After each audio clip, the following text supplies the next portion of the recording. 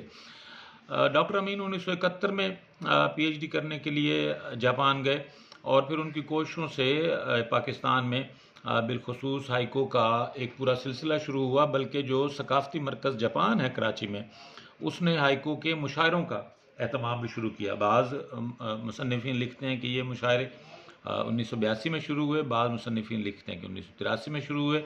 پہلا مشاعرہ کچھ کراچی کے شاعروں اور کچھ سفارت خانے کے لوگوں کی ذاتی کاوشوں سے ہوا، جس میں جو پاکستانی شعراء تھے یا جو اردو کے شعراء تھے، انہوں نے وہ جو پابندی ہے جس کا ہم نے آپ سے تذکرہ کیا ہے 5-7-5 کی، اس کا خیال نہیں رکھا، اور سہ مصری یا سہ سطری، سہ مصری بھی نہیں، 3 سطروں پر مبنی نظمیں پڑھتے رہے، مساوی الاوزان نظمیں پڑھتے رہے. مساوی الاوزان یہ ڈاکٹر امین نے بھی یہی کیا. ڈاکٹر امین نے مسدس خفیف میں نظمیں لکھی جو فاعلات مفاعل فعل کی بحر ہے. اب یہ بحر تو غزل کی بحر بھی ہے، تو اس پر جو اعتراض ہے وہ درست محسوس ہوتا ہے کہ چونکہ ہائیکو میں حیت کی بھی پابندی ہے اور مصروں کی بھی پابندی ہے. اگر ہم تھوڑی توجہ کریں تو جاپانی میں نظم کی 3 طرح کی اقسام ہیں. ایک ایسی قسم ہے جس میں کسی قسم کا نہ تو مصروں کا تعین ہوتا ہے نہ بہور کا تعین ہوتا ہے. اس کو تاگا کہتے ہیں، تاگا ہوتا یا تاگا اتا، یعنی اس میں نہ تو مصر متعین ہوں گے نہ ہی بہور متعین ہوں گی. دوسرا ہے جس میں 3 یا 4 مصرے ہوتے ہیں، اور اس کو 2 آتسو کہتے ہیں، 2 آتسو. اور تیسری جو ہے اسے ٹنکا کہا جاتا ہے. ٹنکا کو کے بارے میں یہ بھی خیال ہے کہ یہ ایک ہائیکو کا ہی نام ہے. ٹنکا کہا جاتا ہے. ٹنکا میں جو ساری گفتگو ہے، جو سارا شعری خزانہ ہے، اس میں بہور بھی پہلے سے طے ہوتی ہیں اور ارکان بھی پہلے سے طے ہوتے ہیں، اور یہی وہ بنیادی چیز ہے، وہ صنف ہے جس سے ہائیکو کہا جاتا ہے.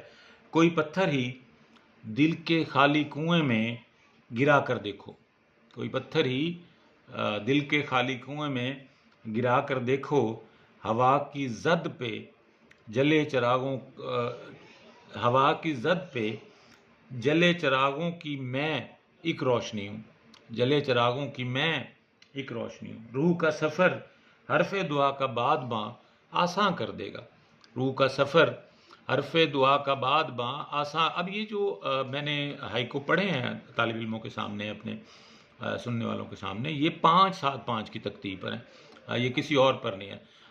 جو میں آپ کو بتا رہا تھا فاعلات مفاعل فعل، اس میں تو غزل کے بے شمار اشعار کر رہا تھا غم جہاں کا حساب، یہ اسی میں. اور مساوی الاذان کا بھی رہا. میں آپ کو ایک مساوی الاذان بشیر سیفی کا ہائیکو سناتا ہوں. پاکستان میں اوراق نے، ادب لطیف نے، ہمایوں نے ہائیکو کے فروغ میں بہت اہم کردار ادا کیا، اور اوراق کی نسبت سے پھر لاہور کے ادبی حلقوں میں اور راولپنڈی کے ادبی حلقوں نے سرگودا کے ساتھ ہائیکو کی جو پذیرائی ہے اور جو اس کی اشاعت ہے اور جو اس کی افزودگی ہے، اس میں بنیادی کردار ادا کیا. بشیر سیفی کا تعلق بھی راولپنڈی سے. انہوں نے منتخب ہائیکو کے نام سے کتاب بھی مدون کی، ان کا اپنا بھی ہائیکو کا مجموعہ سامنے آیا.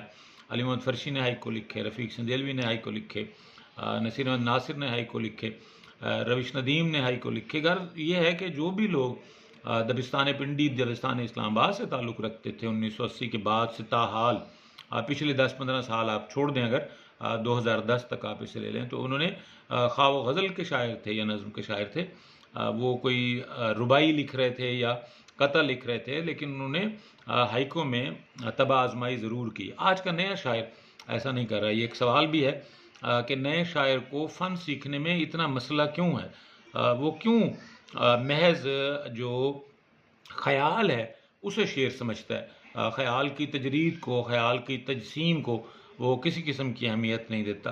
حالانکہ یہاں بہت سارے مباحث ہیں، ہائیکو پر کھل کر بات کی جائے تو گھنٹہ بھر بھی کم ہوگا، کیونکہ ہائیکو پر انڈینز کا، بھارتیوں کا دعویٰ ہے کہ اس کا عروضی نظام اور اس میں جو وحدت تاثر ہے، یاد رکھیں کہ ہائیکو ایک وحدت تاثر کی گرد گھومتی ہے۔ اس کے جو 3 مصرے ہیں، میں نے کئی ہائیکو آپ کو ابھی چند ہائیکو ملاحظہ بھی کیا آپ نے کہ یہ 3 مصرے ربط واہم پر قائم ہوتے ہیں۔ تیسرا مصرع پہلے دونوں مصروں کے ساتھ جڑت کا کام کرتا ہے اور ایک معنی کو قائم کر دیتا ہے۔ اور جو جدید مباحث ہے معنی کے التوا والی، معنی کا التوا پہلے 2 مصروں میں ہوتا ہے، تیسرا مصرع اس معنی کے التوا کو ختم کر کے ایک واحد معنی کا تاثر ابھارتا ہے اور وہی مرکزی معنی ہوتے ہیں، انہی پر پورا ہائیکو کھڑا ہوتا ہے۔ برف گرتی ہے جب چٹانوں پر، بشیر سیفی کا میں نے آپ کہا تھا، برف گرتی ہے جب چٹانوں پر اور وادی میں رات ہوتی ہے، برف گرتی ہے جب چٹانوں پر اور وادی میں رات ہوتی ہے، ایک کٹیا میں دیپ جلتا ہے۔ اب یہ مساوی الاوزان ہے، طالب علموں کی سہولت کے لیے مساوی الاوزان جس میں ایک ہی وزن استعمال کیا جاتا ہو۔ تو ہائیکو وہ صنف سخن ہے جس میں اردو میں عروض کے تجربات کیے گئے، 5 7 5 کے علاوہ بھی عروض لائے گئے، 17 عروض کو بھی تقسیم کیا گیا۔ اس میں جو سیلیبلز ہیں ان کو بنیاد بنا کر بھی نظمیں لکھی گئیں، 3 مصروں کی صورت میں بھی نظمیں لکھی گئیں۔ لیکن جو جاپانی ہائیکو ہے اس کی 3 پابندیاں ہیں۔ ایک اس کا موضوع جو کہ مظاہر فطرت کے مادی حوالوں کے ساتھ شامل ہوگا، اس میں ہوا کا ذکر ہوگا، بادلوں کا ذکر ہوگا، بارش کا ذکر ہوگا، کیچڑ کا ذکر ہوگا، مینڈک کا ذکر ہوگا، تالاب کا ذکر ہوگا، حبس کا ذکر ہوگا، جدائی کا ذکر ہوگا، وصال کا ذکر ہوگا، دکھ کا ذکر ہوگا، خوشی کا ذکر ہوگا، اور سب سے بڑھ کر جو کائنات کی بے ثباتی ہے اس کو بنیاد بنا کر بات کی جائے گی۔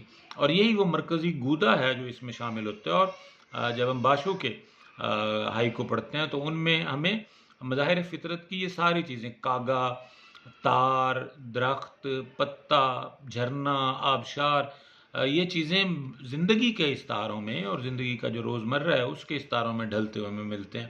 اب میں آپ کو وقت بڑا کم ہے تو اس کو سامنے کرتے ہوئے جو 17 صوتی ارکان ہیں ان کو جاپانی زبان میں یہ سوال بھی آ سکتا ہے جدید ادب میں، تو وہاں طالب علموں کے لیے ضروری ہے ان کے پاس بنیادی مواد ہو۔ تو ان 17 جو صوتی ارکان ہیں انہیں مورا یا آن کہتے ہیں، میم وور الف، الف مدان نون آن۔ اب میں آپ کو کچھ کتابیں بتا رہا ہوں۔